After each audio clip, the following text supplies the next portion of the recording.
Okay, check it out. We have all of our logs set up. We have the bulk of the bullet journal set up.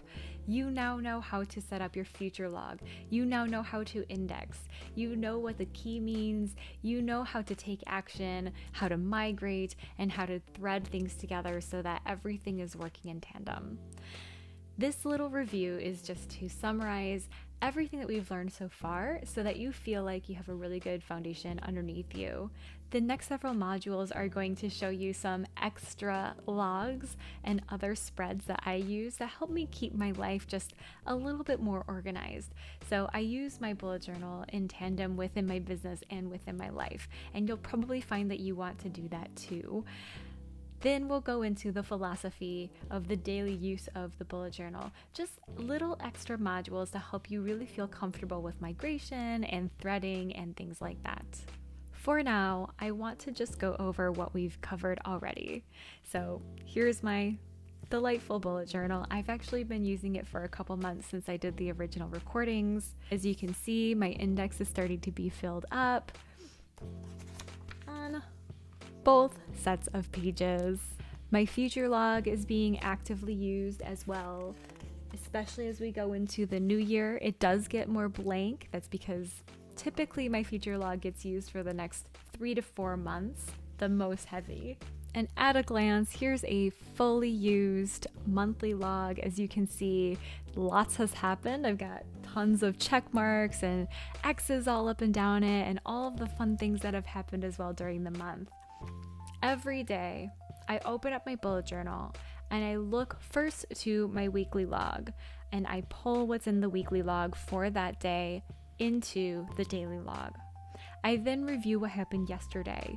Is there anything that I missed that didn't get done that needs to be migrated forward? Remember, we never want an unmodified dot.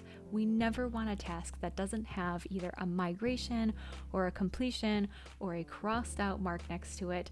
We need to be sure that everything is moving forward.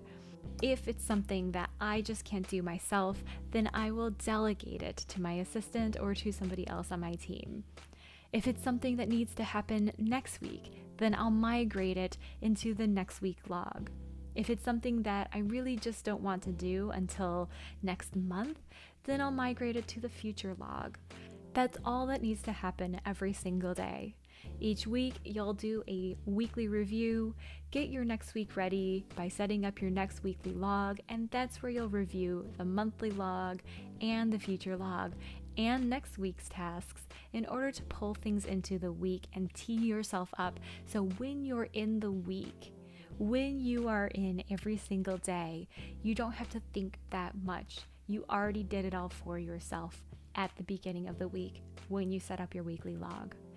So everything really comes together and works together strongly in order to make you as successful as possible in your business so you can take radical action and move everything forward like the professional and the genius that you are. So let's get into some of the other fun spreads that I use and that you might find useful. There's many out there. You can track anything that you want. Remember, you have an index that will help you keep track of it all. But these are some of the things that I have found both as an entrepreneur and as somebody who has a busy social life that keep me organized and help keep my head on straight.